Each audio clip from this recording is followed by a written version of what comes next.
So I'm going to announce our next speaker, which is Matthew Cowan, who currently resides in Boston, Massachusetts, where he's in his final weeks of his Master in Library and Information Science with a concentration in archival studies.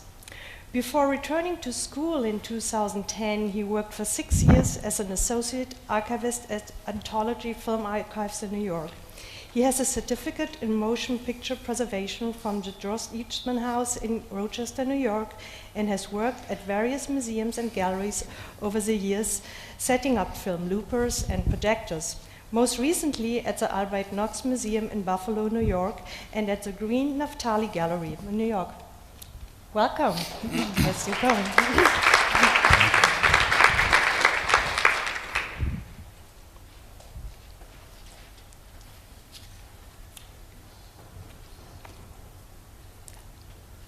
So we need to be on the slide now.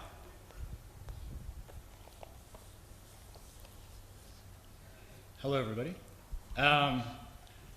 Thank you for the nice introduction. So we're going to be doing a little bit back and forth. So we're going to have some slides, and then we're going to take a couple breaks, and we're going to go over and we're going to take a look at the looper, and then again at the projector. I guess a little bit more about my background is that I have a film production background, and I'm not as familiar with the art world by training and education, but I kind of started out making films and working with loopers. Kind of the first time I ever came across a looper was quite literally just like clothes hangers and above a projector, and you run it in a gallery space, and that's when I first saw them. And then since then I've worked with lots of different kinds, mainly from just being at Anthology. And if anybody's familiar with Anthology, it's kind of a haven for filmmakers and weirdos, and people come and they have questions for things, and people call all the time saying, how do I deal with this looper problem? And then pretty soon I just started answering those questions and then going to those places and figuring things out. A little bit different of how I'm going to approach the subject is I've kind of included a lot of information that's geared more towards galleries, kind of small galleries. Probably half of the jobs that I've done are kind of single person, maybe they have a couple employees, small galleries in Chinatown, Lower East Side, places like that, even outside of Chelsea, where these younger artists are doing loopers on 16. And so some of this is geared towards those types of people. So you guys probably will know some of this, but other stuff is geared more towards them. So a big introduction and thing, especially as I said in that gallery world, is that people have an idea of a looper, a film looper, as maybe being a slightly fancier version of a video piece. And in some ways it is. It runs as a loop in a gallery, and it's pretty straightforward. I think what is important, though, which it says here, is there's a physicality to film, which other people have been kind of touching on. And that the idea is that you are not only running a machine for X amount of time, you're also running an object. And so a lot of people talk about this as kind of a sculptural piece, and it is, in that you're having this very kind of, as Jeff talked about yesterday, this very delicate piece of film running through a projector, presumably 8 hours a day, maybe 6 days a week, and you're going to have issues that come up with that, very physical issues. And it's the same of the projector. You're having a projector similar to what Sarah was saying in terms of a slide projector, lots of moving parts, going constantly 8 hours a day, 5 or 6 days a week. Another issue that comes up with people at galleries when they're talking and thinking about setting up film loopers or just showing film in general is the idea of, do they want to loop something, or should they just show a single screen version? And I think there's a lot of interesting material there about people who think they only have an option to do a looper, or people who think they only have an option to do a single screen. And I think there's films that lend themselves towards single screen, and there's films that lend themselves towards loopers. And especially in working at Anthology, there was people who would come and say, can we take film A and can we put it on a looper? And that film was never, by any stretch of the imagination, meant to be on a looper. But in this day and age where there's kind of these artworks and people are kind of rediscovering the avant-garde, and they're kind of trying to integrate it into galleries and museums, and they're trying to find ways to have people interact with those pieces in a way that's a little more accessible and maybe a little cheaper than running it a single screen in a theater, because that involves a projectionist and a showtime and you have to also get people to come in and sit and watch it. It's just easier and maybe a little more accessible to the public if you just have it running as an infinite loop. That opens up other ideas of, is that film really meant to be shown as a loop? And these are broader curatorial issues. Some considerations before install. It's important to think about not only how long long the film itself is, which also equates how big the film is, but it's also important to think about how long what the duration of your exhibition is. Both of those things will dictate what kind of looper you get, what kind of projector you get, but it also dictates how many kind of, say, extra sets of prints you get or how many extra sets of bulbs you get. There's certain rules of thumb in terms of if you have you can probably get away with 2 or 3 weeks having one print, but if it's beyond that, if it's in a month or 2 months, you probably want 3 or 4 sets of prints, ideally new prints from the lab, and then you want to be able to change those out, have every 2 weeks. It's the same with equipment, as I said. You want to make sure you have your backups, and we'll talk about that in a little bit, but you want to just be thinking kind of the duration that you're going for is also going to really impact what you need and what you need to be thinking about before you set up. Another issue which especially comes up and I've had to deal with in some ways in terms of setting up these loopers, especially when you have, say, 2 or 3 or 4 loopers and projectors all set up in the same room, is you have to think about how that space is going to impact other spaces and how other spaces will come into that. And so we'll see a little bit on that loop over there. There is these arms that come out. There's a lot of noise that can happen depending on what the piece is. There's a lot of light that bounces around. You want to keep out other ambient light. And so in a small gallery, if you want to set it up in a window or you don't have a lot of, you have to block things off. And in a larger space, where you can kind of build your own gallery spaces, you have to be thinking about that as well. There was one instance where I was setting something up in Scotland and they didn't build their walls all the way up to the top. They thought it would be good enough just to have it go about maybe 4/5 of the way up. And once we got all set up and the lights dimmed and we turned it on, there's just a lot of sunlight that was just bleeding in through the top, and so we had to have them go back and actually extend their walls to go all the way up to the top. So those sorts of issues are things that you need to think about as well. Another big thing, which is interesting now, because I feel like in the museum world, I'm generalizing a little bit, but there's like X number of people who actually work with film. You could probably almost count them in a relatively low number. On the lower end of that, the smaller galleries and the small spaces that are working with film now, there's a lot of young people, a lot of young artists coming out of school now in the last 5 years who are really into film. I think there's kind of a fetishization of film. I think there's people who kind of have a knee-jerk reaction to video. And they like film for what it represents, for the physicality of it, for the kind of limitations of it. There is some cost issues that involve, so it's inherently limited by that, but there are people who are working with it. So it's important to not only consult with the artist, but it's also important to go back and look at various documentation that you might be able to find that can actually show you, and there'll be an example of this on the next slide, the projector needs to be X number of feet away from the wall, and the walls need to be X number of height, and projectors or speakers are positioned X, Y, and Z. In that same train of thought, I have definitely come across, especially with the younger set of filmmakers, people who don't actually really know much about the film that they're shooting. They might have even hired somebody to shoot 100 feet of film for them, and they've got about 3 minutes, and that's what they're looping. It might just be even just a single shot where they just have let's just shoot 3 minutes of something and put it on a looper and we'll put a soundtrack on it. And galleries then assume that when they show up to set up the film that they're actually going to be able to help them do that, and that is really not always the case, and it's probably the majority of the time it's not even the case. I mean, obviously there's exceptions and there are filmmakers who are very much familiar with that, but it's something to keep in mind is don't just assume that when the filmmaker shows up with the print that everything is just going to work out very well. And then double check and double check again. I can't tell you the times, and this will come up throughout, that there's always issues that happen, and people always forget things, and it's human nature, and it's especially a human nature when people are trying to put on, usually these kinds of pieces are, in a broader show, are just one small piece, and so people are trying to figure out everything, and things always get put aside. So in the planning stages, it is especially important. So a fair amount of the work that I've done is for setting up Paul Sherritt's installations, and this kind of represents very much one side of the planning stage. He was kind of meticulous in his planning, and this represents, kind of two aspects of the same thing of the piece stutter interface. The one on the left is a little bit more of now it's even framed in a gallery and people, it's for sale and you can buy it. But they're both basically the same thing, the one on the right being the final version. But he was very good. He would explain, I want the pedestals to be 5 feet tall. I want the pedestals themselves to be 2 feet by 2 feet. I want the projectors, you can see there, those are the speakers that are placed directly underneath each of the 4 images. I know how far the lens of the projector needs to be from the wall. He would also specify things like actually the height of the wall, what's the ceiling to floor. Everything like that is basically laid out.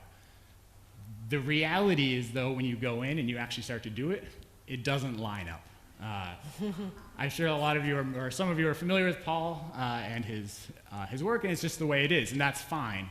A lot of that has to do with slight variations in the lenses that they were using, in the projectors that they were using, in the room. He was also notorious for having other people do, students help him out, and who knows where a lot of these numbers came from. So his best intention is I would go into these kinds of installs, and his best intention as a gallery or a curator could have these drawings months in advance. When it actually comes down to it, you're really just trying to approximate a best case scenario. It never works out where it's 20 feet from the wall to the projector and, the whatnot. It is important, though, especially for Sharratt's, and I find sometimes that this is what gets overlooked, is he actually does specify how big the walls need to be, how long the walls need to be. People then want to try to fit those into their gallery spaces, but it's just important. It's important to read. You can see all the text, which is hard to read here, but a lot of these things are laid out, and a lot of other artists have similar things where they have an idea of what they're going for, and then there's a few things that are variables in these equations that you can actually alter to try to make the image the size they want, or the projector the size that they want it away from the wall. So now we're going to just talk a little bit about projectors. I think they've come up a little bit in some other conversations, some other presentations, and they'll come up again. But this will be the projector as it relates to the looper. So as it says up there, basically any projector can run a loop. There's tons of different kinds of projectors. I'm a big fan of the Kodak pageant projector, which is a really nice projector to have if anybody's looking to buy a 16 projector. It's not so great for setting up loopers as we know loopers to be, but it could run a loop. Any projector could run a loop. What you want to get into, though, and what we're going to look at when we go over there, is most loopers are kind of geared towards certain projectors. This one that we'll look at in a little bit, which is a tabletop, has a little bit more leeway. But as we'll see, most of these also call, and most of those people who create these loopers will specify a particular brand. Any kind of film can be looped. I have worked with Super 8 and 16 and a little bit with 35. 35, I think, just can be a little bit expensive, and so people tend not to do it, especially in a smaller scale. I've seen it a little bit more in Europe than I've seen it in the States. Basically, it's the exact same idea as any other kind of looper you would be looking at. And I think, as we've also touched about, it's 16 in the gallery world on loopers, even in single screen, is usually the most common one that you will find, especially for kind of art, avant-garde films. Again, this is a little bit redundant of some of what we've already seen, but this is the soundtrack you'll see up here, and then these are the perfs, and then this obviously are the frames. And when you're setting up a projector like this and a looper, and we'll see a little bit when we look at it over there, is you just want to make sure the looper, as the actual film is coming across, that the perforations are actually set to the correct side. Especially on a single perf film, you want it to be coming across so that it engages the perforations on the right side. If it's double perf, you want to just make sure that the orientation is correct, which just should become obvious depending on what you're doing. And then this right here, which is what we'll look at in a little bit, is the Ike. There's a few different models of Ike. Generally speaking, they are the best projector for this type of work.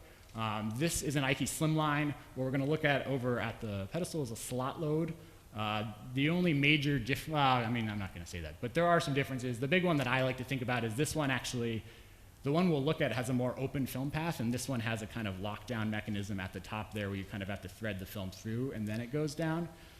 Both can be worked with these loopers that most people have. They're pretty common, and there are some key characteristics of the Ike. So it's an open film path. There's an automatic shut off. The parts are relatively accessible, and then it's easy to operate. And so at this point, I think we'll switch over to the camera, and we'll take a look at some of these things on the actual projector.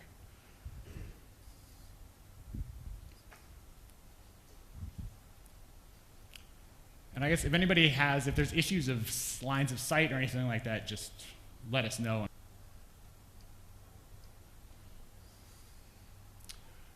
Okay, so what we're looking at here is the Ike slim line. Let's see what the best way to do this is. So just to start off, where these aren't normally engaged, so these are your arms on your basic projector. And so if you are showing a single screen, or even some of the more handle top models of the loopers, you'll actually be using these. And so these actually rotate, there's belts, and you'll have, if you're just showing a single screen of a film, you just put it on the front, you run it through, and then this is the pickup here in the back. For these kinds of loopers, though, you need them, and so we're not gonna look at them right now. The film path, you can see right here, and we can even take these off.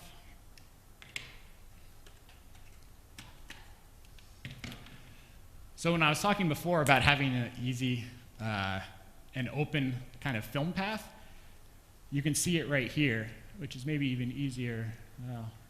So the film comes in through here, and then around this top kind of guide, and then down, and then this right there is the gate, where the light comes through, and then this is your lens.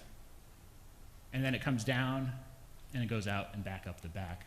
And what I mean by easy film path is basically you can just put it in and you can take it out. There is what's known as kind of automatic feed projectors, where basically you just put the film in like this, and then you just trust that the perforations line up, and then the film goes through and it comes out the other side.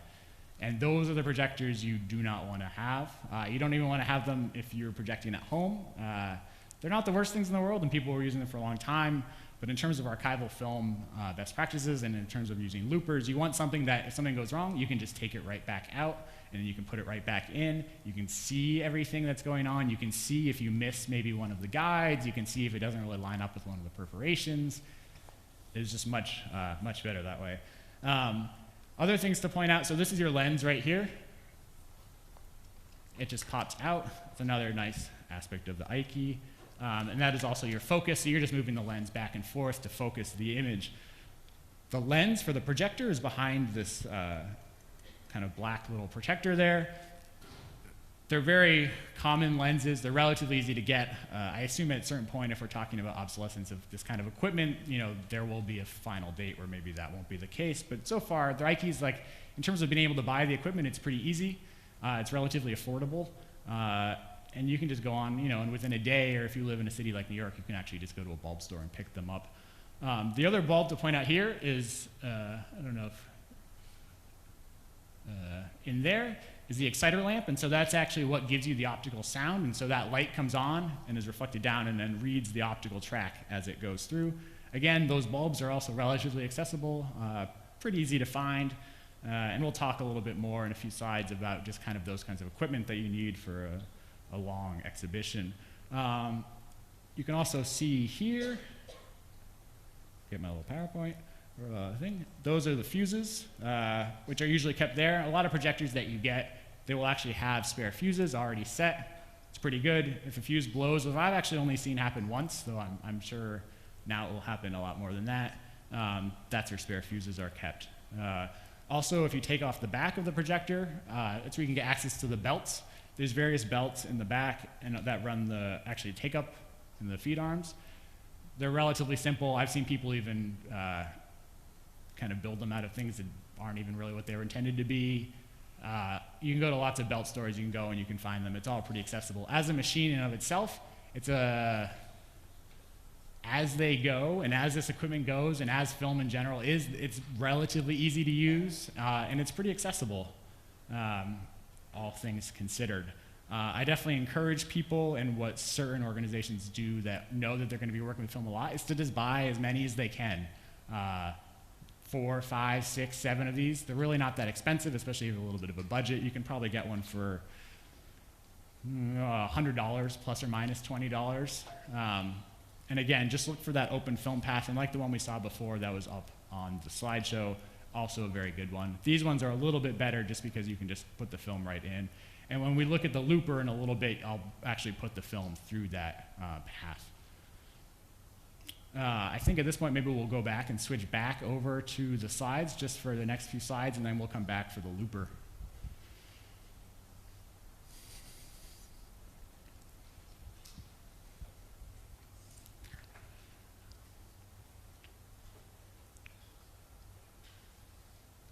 And again, this is just an example of what it looks like. That is actually what I call or refer to as a handle looper, which we'll get another picture of in a second.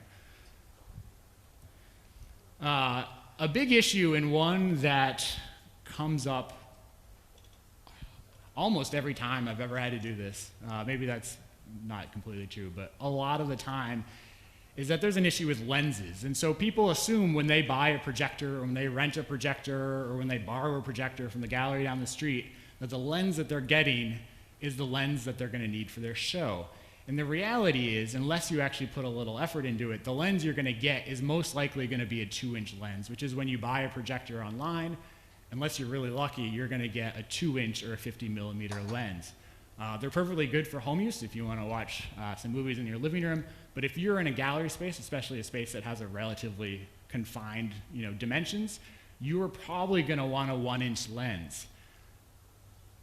It has been countless times that I have been setting these up, and the day before it needs to be done, we're on the phone with various organizations around the country trying to find 1-inch lenses that can be basically overnighted, because I think maybe there's an issue about people thinking about lenses and not realizing that there is a difference. I think it happens just with a lot of this equipment. There is a disconnect between what you're actually getting and how it works and what you're looking for.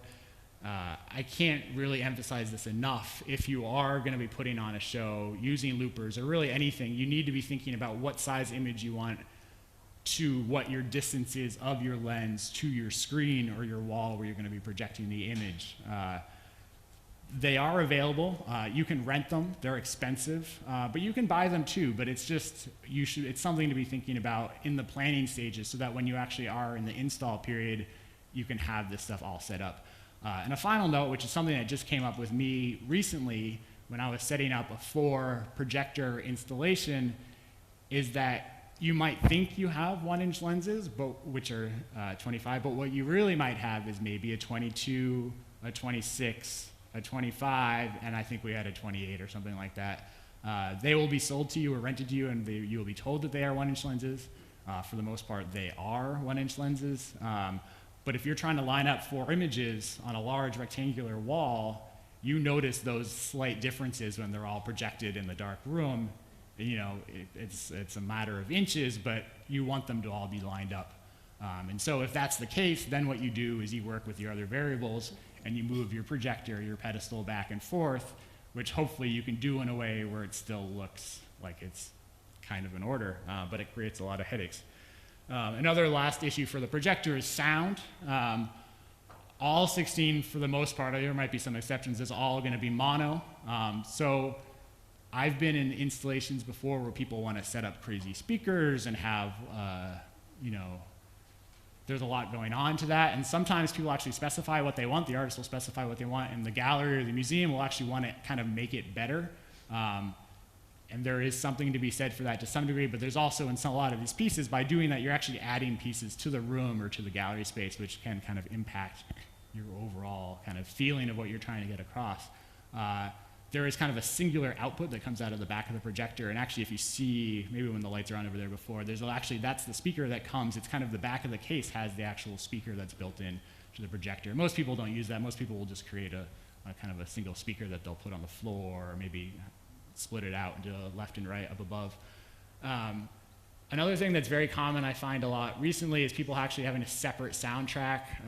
Something I did at the end of last year, they actually had a separate, kind of like what Sarah showed, those solid state MP3 players, put it to an amplifier and put it out. Obviously that's not going to be synced. You're not going to be able to sync the image to the film that way, but a lot of times if you just kind of have an atmospheric or more experimental soundtrack, that's a way to do it. Another thing is the placement of speakers, which Sherritt's is especially important. He will specify the speakers have to be hanging from chains in the corners at ear level, and or something else. We also want to think about in terms of your gallery space and how people are going to be interacting with your projector. Are they going to be walking in front of the projector? Are they going to be walking behind the projector? You want to place that speaker somewhere. Sometimes you could put it underneath the image pointing back, but sometimes people don't like the way that looks, even though perhaps that might be the best way to actually getting that sound back. And then the last one is what I touched on earlier, is that noise can be very loud. And there's definitely been instances where when you get it all set up and you have it turned on, you have it to the right setting, and the curator realizes that that noise, which can be a very piercing noise, just leaks and it crawls all over your institution, and it can drive you crazy depending on what the piece is, but also it just might not work. So you have to be thinking about if you have other similar pieces, or maybe you have some silent films running somewhere else, or maybe you just don't want that noise to be permeating throughout your entire institution. It's just something to keep in mind, because it can actually be quite a loud sound. So now we're getting into loopers. As I said before, loopers are either professionally constructed, or you can just make them yourself. They're pretty easy to do. Actually, I made a loop before I came here today. Just as an example, what you see here is just a loop of film. It's basically the exact same thing that's over there, except this is seconds, and that's many, many minutes of film. You could just put this on a projector, and you could just loop it. You don't need a looper to loop this. You could just, especially on like a Kodak pageant projector, you just stick it right on the front, close the gate, put it on, and it will just loop for as long as you want it to loop just fine. The interesting thing to think about, and another thing that when you're actually planning these types of things, is you want to think about what the total length is. And so if you have a film that's maybe under 10 minutes, you can actually access a certain type of looper, whereas something, if it's like above 20 minutes, you're going to want to get a certain kind of looper. So not all loopers run the same amount of film. And it's, again, something that I've come across where people just, oh, my friend at the gallery up the street has this looper, I'm going to get that looper and borrow it for the show. And when the show actually comes around to the install time, they realize that the looper they have is for maybe less than 10 minutes, and the film that they have is for 25 minutes. And so then there's the crazed struggle to try to find a longer running looper. The one we have set up over there is one of the longer running loopers, which we can look at in a little bit. Trade secrets. It is amazingly hard to find any documentation or pictures or photographs of loopers. They're out there, but people don't really like to send you pictures of them. Certain of the looper makers are more particular about it than others. Some of them, like Nowhere Lab in London, they're actually pretty good. They've got a nice video, and they just sell them, and so they don't really care if you know about it. The reality with loopers is that they're really easy to make. They basically all function off the same idea. Basically, any one of you could go down to Chinatown and get somebody to cut some plastic for you if you knew the measurements, and you could be in the looper business pretty quickly, though I think it would cause you lots of headaches, and so I wouldn't recommend that. But the idea is it's really, I get calls from people who think they know what they're doing, they have the looper, everything's all set up, but then they think that they're going to get directions with it, or there's going to be something. And usually what you get is you call somebody and they will help you walk you through it. But if you're not really familiar with film, or even just the basics of how it's supposed to work and begin with, it can be kind of, it's just a little weird. Like I remember when I started going to some of these and people would ask me to come and I would just say yes just to try to figure it out. It was a little weird at first to try to figure out what it is that people were talking about. So there is kind of a function that you kind of wish there was a nice set of directions that is usually never there. And here we are into the common types. These quotes, these are mine. I don't know what the actual names of these types, but there's a handle version looper and there's a tabletop. What we have over there is a tabletop. I would say most of the loopers I've dealt with are actually handle versions, but most of the recent I've dealt with in the last year or two have been the tabletop. So I don't know if there is kind of people leaning in that direction, or if actually people are now just looping larger amounts of film, which I probably believe is the case. In which case people, in order to loop film over 20 minutes plus or minus, you need one of these kind of tabletop loopers, which just has a larger amount of base for film. The thing to think about, so the handle version, which we don't have an example of here, it actually just screws into the holes or attaches to the handle on top of the looper. There's no legs, it just sits right there, and it actually uses the arms of the projector as the rollers themselves, or they are sometimes custom rollers, but that you actually put onto the handles or to the arms themselves. The tabletop version sits on top, as you can see when we go back over there.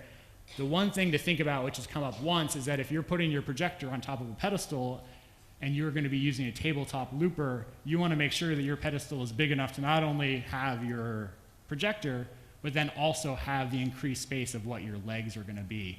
So there's actually one instance where we actually had to build new pedestals because they fit the projector just fine, but once you put that kind of tabletop looper on, they actually came over the edge. And it's also true just for somebody hitting it with their arm as they're walking through. So this is a picture of a handle looper. It's a little difficult to see, but as you can see, these are the arms that are actually fully engaged from the projector, and these are kind of custom rollers that are put on the front and the back, so the film comes off the front. This is the head of the film, or the beginning of the film, goes into the projector, and then comes back out. It looks different than what we have over there, but it is really basically the exact same idea, which is you have the head of your film coming out from the center, going over the front, which is the front arm, and then when it runs through the projector, it comes in the back and it rolls onto the back side. So as film is coming in the back, it's going out the front, and it creates a loop. Tabletop version is the same idea. This is the view from the back and then from the top, and we'll look at that in a second. So why don't we go through the slide and then we'll go back. So the nature of any kind of film projection, I mean, maybe somebody would disagree with me, but there always will be scratching. I think of like a grindhouse cinema. You know, you watch a print, those prints have been shown hundreds and hundreds of times, and you know, maybe they're not the best projectionists in the world, but it's also just the nature of showing film repeatedly. And what you're doing when you're running a loop is you are kind of multiplying that by a lot, depending on what the duration of your exhibit is. And so you just have to take that into consideration. That's why the general rule of thumb is that, you know, a week or two or three, and then you want to change out your print. Or maybe that's just the duration of your show. More and more galleries and especially museums are doing shows that last for months and months and months, and you have to buy a lot of prints is the best way to do it. Another interesting thing that I find is that people will buy the prints, but then for whatever reason, I think maybe because they're a little uneasy about changing them out, they will actually just leave that print in for the entire run of the show. So at Anthology, we would do that, and we would get, you know, we would have them have 4 prints, and we would get all the prints back, and we would find out that they never even touched the other 2 or 3 prints, and they just left that one print in the entire time. And then why don't we go over to the camera, and we'll talk about some of the other.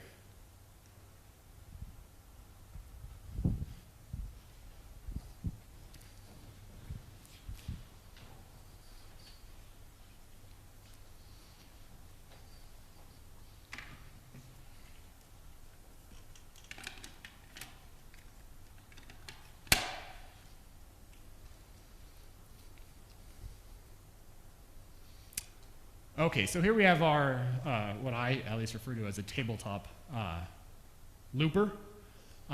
You can see right here, this is the head or the start of the film. You can call this the head arm. It's similar to kind of the arm you would have on your projector down there. And so this comes off the top and then comes through, over and through the gate, engaged in the projector. After the film is projected, so, you know, this film would have just gone through what you see right here, would have just gone through and been projected on the screen. It then comes back and actually rolls on to the looper this way. So the entire looper is spinning constantly. And if you can see all of these rollers, these are all turning. So the film is turning the entire time through actually the motor of the projector. And then it comes through the bottom, around, and then back out again, creating a loop. In theory, you have one splice in your film, and so you get your film from the lab, you put it up on some rewinds, you go through, you find the beginning. In most cases, you're gonna cut right before the first image, and then at the very end, you cut at the back image, and then you splice image to image. There are certainly artists, though, and filmmakers who want the kind of idea and the idea of the end. So they want you to see the credits, and they want you to see maybe even the lab leader. Like, they like that idea of the viewer seeing the end of the film and then knowing it's the beginning. Other filmmakers, they want it to be a continuous process where the idea of kind of a beginning and end isn't quite as clear. Certainly though, as things happen, you might be in an instance where there is, the film catches on fire and you have to cut out a few frames and then you have to put in a new splice. Hopefully that doesn't happen, but every time, the general rule is the more splices you have, the more room there is for it to go clunk through the projector, which is presumably what you're trying to avoid. How this tabletop works, and when I first, again, this goes back to there not being directions, so when I, for the first time a few years ago, came across one of these, I had no idea how to get it set up. It was kind of amazing, and I looked at it for a really long time, and I talked to the guy on the phone, and then it all just became clear. And basically when you get this giant split reel, which is basically like a film reel, except you can unwind it and you can take off half of it. And in that split reel looked like a giant hockey puck. It was basically film that had been shellacked to the exact size of this circle of rollers. And so the idea is that you put that onto a rewind and you loosely rolled your film onto that kind of hockey puck, as I call it. You loosely roll it on there, and then you take it off and you kind of drop it down. So the idea is it kind of creates a spacer for the exact size of this, and then you just put it on and you drop it down and it flits right, on the outside of the rollers. That's much different than the kind of or from the handle ones, where you actually wind the film manually on top of the looper itself. This one, you kind of line it on this kind of, and we have I think we can't figure out where it is right now, but it's kind of like a giant hockey puck that you put your film on, and then you just drop it down on top. And then you put it on, and then you can just see that the film, you just wind it through, and with these kind of open paths,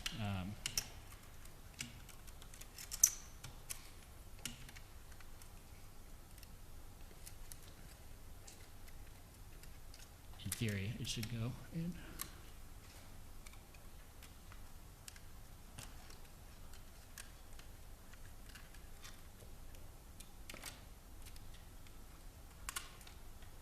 Well,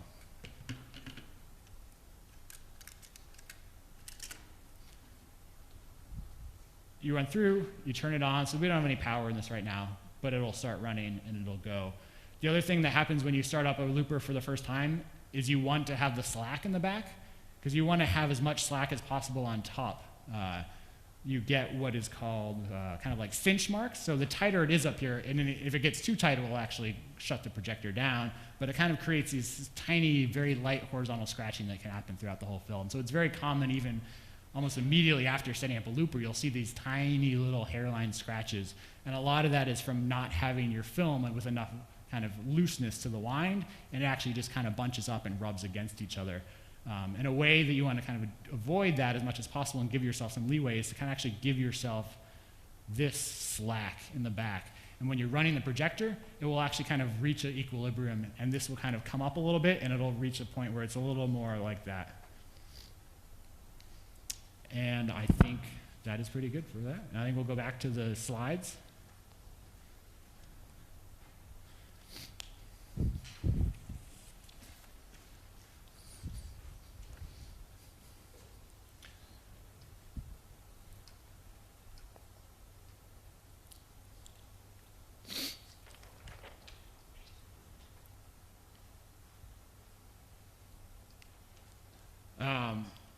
So there's some interesting aesthetic issues with the looper, kind of curatorial slash, I don't know what issues that come up a lot. So form versus function. So I went to the Hamptons once, and it was the only time I've ever been there. And a gallery called me, and they wanted me to go to this mansion and set up a looper for this woman who was turning her mansion into kind of a pop-up gallery space. And she loved this looper that she had seen at the gallery. We went out there, we drove all the way to the Hamptons. It was an incredible scene. I was one of many busy people setting up crazy things. We got it all set up. This woman comes in, she takes one look at it. She was like, this is not what I wanted. This is despicable. I don't want this here, take it down. And what had happened basically is that she saw a handle looper that was very sleek, and it sat right on top. It was very small. And what the gallery guy brought out was one of these tabletops. Much more clunky, didn't look what she wanted it to look like. It had nothing to do with the piece. It had nothing to do with the film. it was purely this woman's aesthetic idea of what a looper or what the film was supposed to be like. So there is these kind of sculptural aspects to the film itself, and there's definitely this idea that people actually like to see these loopers and like to interact with them, really irregardless of whether that's actually supposed to be part of the piece or not. And so it creates this interesting dynamic of people really liking loopers and liking projectors, and in some cases it seems almost the film can be an afterthought to that. And I don't know how else to describe it. It's not really, I think it's a thing for curators and whatnot they can discuss amongst themselves. I have seen on a few occasions, which I actually appreciate sometimes when it is a kind of appropriate time, is that people actually build loopers and then they hide them in walls. So you never see the looper. Probably most of the general public doesn't even realize they're watching it on film, and they just kind of hide it behind a wall, and there's a little glass thing that comes out, and maybe if you look in, you can see that it's not just a normal video projector, but I think it's a pretty interesting way to kind of focus more on the art itself and on the film without kind of having this kind of sculptural, moving, kind of well-lit, noisy thing in the piece, which kind of does go into the idea of the single screen, where it's like in a lot of movie theaters, you don't actually hear the projector all the time. In certain cases, you do. Here's a quick just mirror example of a recent thing I set up for Paul Scherritz. This is actually kind of a mirror apparatus where it actually turns the image. And so there's a lot of issues of actually fitting the looper around this mirror. And so the idea is that you want the image, so instead of a rectangle going this way, you want the rectangle going this way. So the light is actually reflected off one mirror to the other mirror and then back to the wall, which turns it 90 degrees. Common problems of loopers, scratching, as I said, it's going to happen. There's no way you can get around it. Blown bulbs and fuses, you just want to always have access to extra equipment. It's really not a big deal. You just want to make sure you have it before you set up.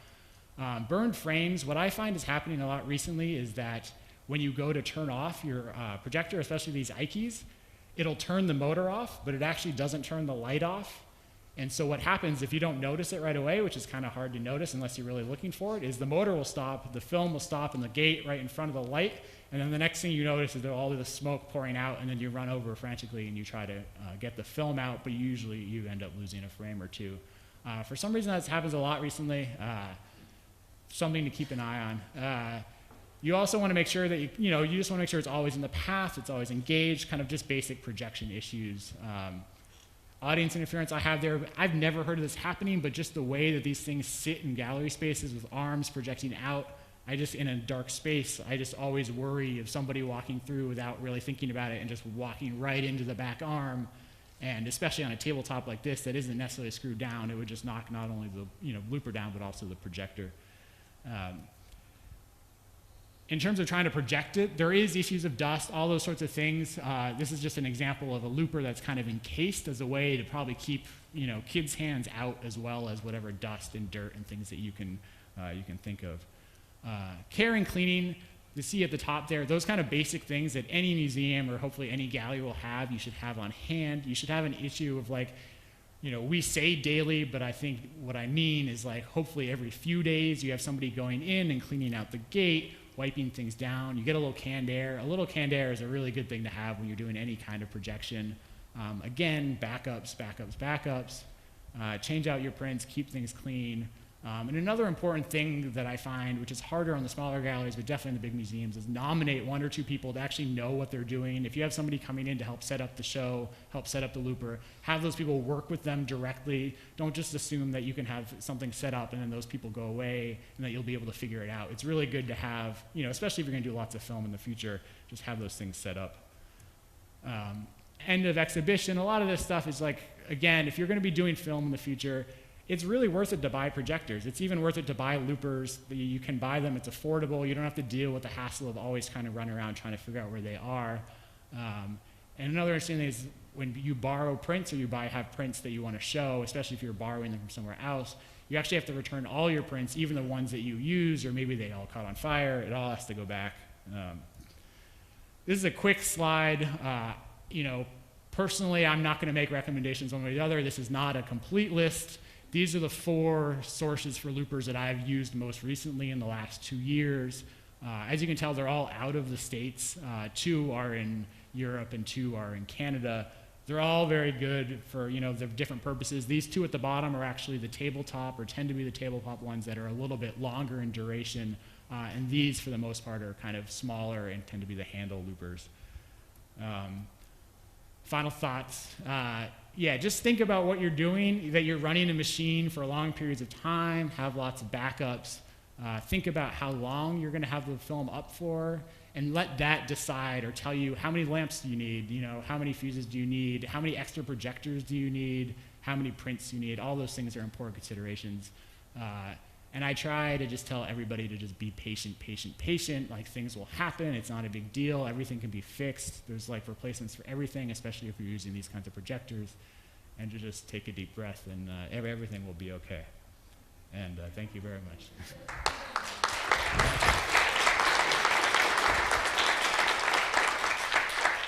Thank you, Matthew, for this extremely informative and great presentation. I learned a lot, and I'm sure there are questions. We have a couple of more minutes to take questions. Yes. Have you ever used No. I think he asked if I've ever used looping trees, and I said no. Any other questions? Maurice, can you tell us what that is? Yeah, microphone.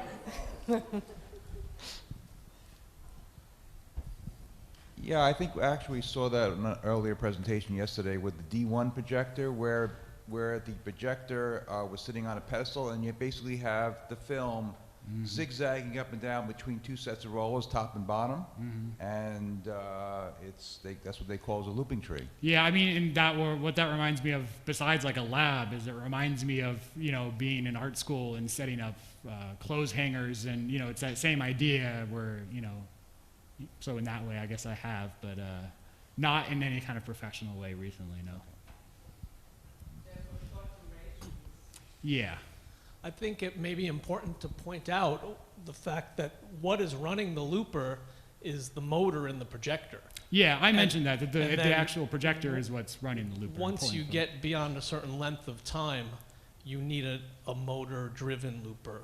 And I'm wondering if you can comment on those. I mean, I have no experience with any kind of motor-driven looper. All loopers I've ever used, in setting up upwards of 40 minutes, have all been in this kind of capacity, which is run by the actual projector motor.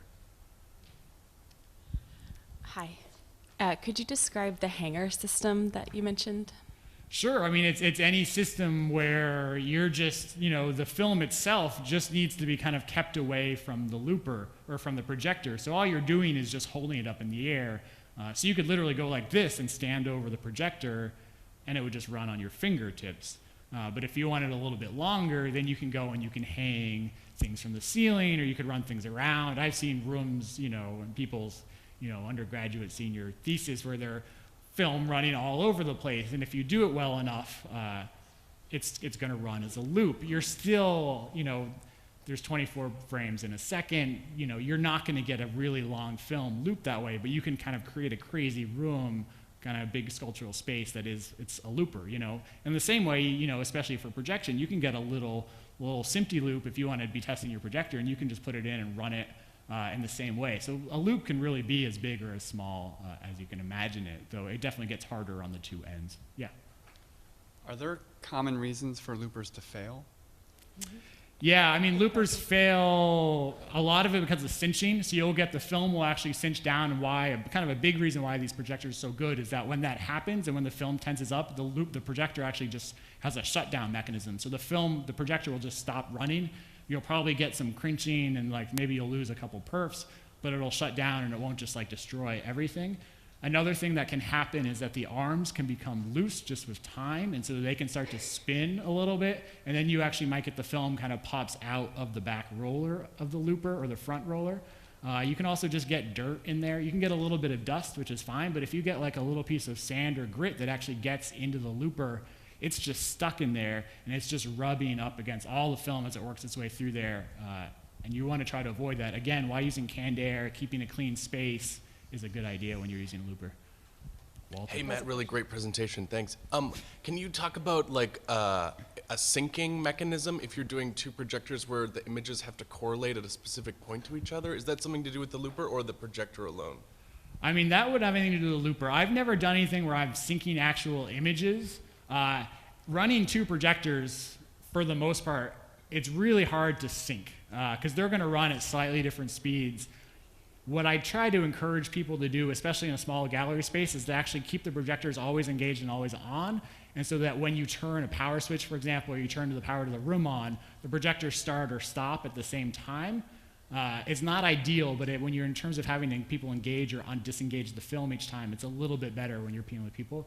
In terms of any kind of sync outside of that, for broader pieces, I have no experience with that. I may want to comment on that. I think Robert Miniaci doesn't only offer the looper system, he also offers synchronizing systems. And one of them are cells and motors, which is a motor that sits on top of the of the film projector and rotates the shaft that drives the motor on the inside. And they work very well as a synchronized system, but also as standalone, as the sort of arrow for the projector to swallow the print or for the claw to become unadjusted are a lot more less than from the mechanic operations of a standalone system. Yeah, that sounds great. Yes. This perhaps shows a little bit of my naivete or lack of knowledge in this area, but I'm looking at this, I'm seeing all of this, and I'm seeing all of the equipment there, the production of heat, film material, which is really very sensitive to dust and light and mechanical issues. I'm really concerned about what happens environmentally, room conditions, and whether we have to start taking some. And I've walked into galleries where it gets really hot, and I'm wondering about RH conditions. And whether we can get some guidance on that, because that also has in terms of just having an lifespan. Ideal exhibition or protecting the film? All of that. I mean, I'm just thinking you have to compensate particularly if you're building a smaller projection area and bringing in appropriate environmental conditions. I think to be that's able true. to I think operate the equipment. And this is my personal opinion about this, is I think film was meant to be shown. I think it should be projected. I think film is going to get scratched up, it's going to get broken, you're going to have to put splices in it. And when you have projection prints, and it's kind of a whole other symposium about film and art and how film is trying to be put into the art world and how that works. But yeah, I think there's ideas of having, what you would have in your basic thing, but in terms of going out of your way to create a more secure system, just your basic daily cleaning is really a lot, and the idea of just having a projection print, and your projection print is meant to be projected and it's meant to be beat up, and if it catches on fire, then you just cut it out, and if you need to splice it, you splice it. And I guess the question is there an optimal operating environment in terms of temperature, relative humidity? I mean, the same that so would that be that you would have in your gallery space anyways. I mean, cool and dry, is generally for everything, and I guess I'll say that for that, but All right. Thank you so much. Thank you. Merci. Thank you.